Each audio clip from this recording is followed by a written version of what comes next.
എനിക്ക് അസൂയ തോന്നുന്നു. നേരായിട്ടും തോന്നാം. അറിഞ്ഞവർക്കും കേട്ടവർക്കും എല്ലാം അസൂയായിരുന്നു, ദൈവത്തിന് പോലും.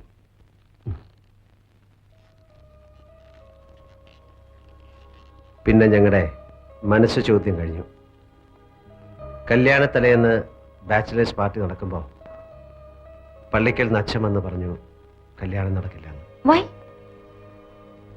കടം കൊണ്ട് കഴുത്തറ്റ് മുങ്ങിയ പാലോമറ്റത്തേക്ക് അവളെ കെട്ടിച്ചു കയറ്റാൻ അവളുടെ അപ്പച്ചൻ മനസ്സ് വെച്ചില്ല. ആ, കടങ്ങളുണ്ടായിരുന്നു, ശരിയാ. പക്ഷേ അത് പെരുപ്പിച്ചു പറഞ്ഞ് നാൻസിയുടെ അപ്പച്ചനെ വിശ്വസിപ്പിച്ച പാപ്പച്ചന്റെ മോഹം ഞങ്ങളുടെ കല്യാണം മുടക്കുക എന്നതായിരുന്നു. ആ മോഹം അയാൾ സാധിച്ചു. മിന്നു കെട്ടുന്നതിന്റെ തലേ രാത്രി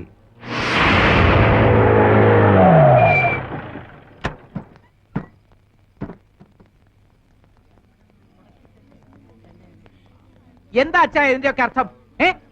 മിന്നേറ്റ് നടക്കാൻ മണിക്കൂറുകൾ മാത്രം ബാക്കിയുള്ളപ്പോ കല്യാണ കാര്യത്തെ പറ്റി ഒന്നുകൂടെ ആലോചിക്കാണ്ടെന്ന് പറയുന്നത് എവിടത്തെ നാട്ടു നടപ്പാ?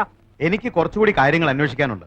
എന്റെ മോളെ അവിടേക്ക് അയച്ചാ അവള് ദുഃഖിക്കേണ്ടി വരില്ല എന്ന് എനിക്ക് ബോധ്യം വന്നാ നമുക്ക് വേറെ ദിവസം നോക്കാം. ഒരുമാതിരി തന്തയ്ക്ക് പറക്കാരിക പറയരുത്. നീ എന്താ ഈ പറയുന്നേ? ഈ കല്യാണം നടത്താൻ ഇയാൾ കിട്ടാവല്ലെന്ന്. അന്നീപ്പാരാ മധ്യസ്ഥം പറ ഇങ്ങോട്ട് വിളിച്ച്. പെണ്ണിന്റെ തന്ത ഈ നിൽക്കുന്ന കുഞ്ഞു കൊച്ചു സാറ് മനസമ്മതം കഴിഞ്ഞിട്ടും കല്യാണം വേണ്ടാത്ത സ്ഥിതിക്ക് അരമനക്കോടതിന് അനുവാദം മേടിക്കുന്ന സഭാ നിയമം. പെണ്ണിന്റെ അപ്പുറം അതും പഠിച്ച സ്ഥിതിക്ക് നിങ്ങൾ ഇവിടെ കിടന്ന് കൊമ്പൊലിക്ക് കാണിച്ച ഒരു കാര്യവുമില്ല. എനിക്ക് നാൻസിയോട് സംസാരിക്കണം. അതെങ്ങനെയാ മോനെ? പെണ്ണിന്റെ അപ്പുറം ഇഷ്ടമില്ലാത്ത സ്ഥിതിക്ക് പെണ്ണോട് സംസാരിക്കുന്നത് എങ്ങനെയാ? കുടുംബത്തിൽ പറഞ്ഞത് ചെയ്യത്തില്ല. എനിക്ക് സംസാരിക്കാം. അങ്ങനെ പോയാലോ? അത് അവർ തീരുമാനിക്കണം.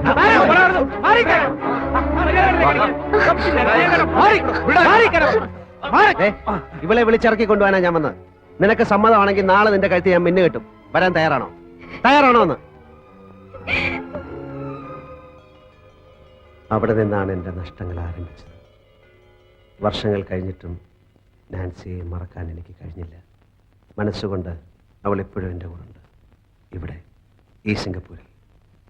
പിന്നീട് സണ്ണിച്ചൻ നാട്ടിൽ പോയിട്ടില്ല? ഇല്ല, വേറൊരു വിവാഹത്തെക്കുറിച്ച് ചിന്തിച്ചിട്ടുമില്ല. നാട്ടിൽ നിന്ന് ഫോൺ ചെയ്യുമ്പം അമ്മച്ചിക്ക് ഒന്നേ അറിയണ്ടു, എപ്പോഴാണ് എൻ്റെ കല്യാണം. അത് നടന്നു കാണാൻ വേണ്ടി മാത്രം ജീവിച്ചിരിക്കുന്ന പോലെ. ഇനി ഫോൺ ചെയ്യുമ്പോൾ ഞാൻ പറയും കെട്ടാൻ ഞാൻ റെഡി.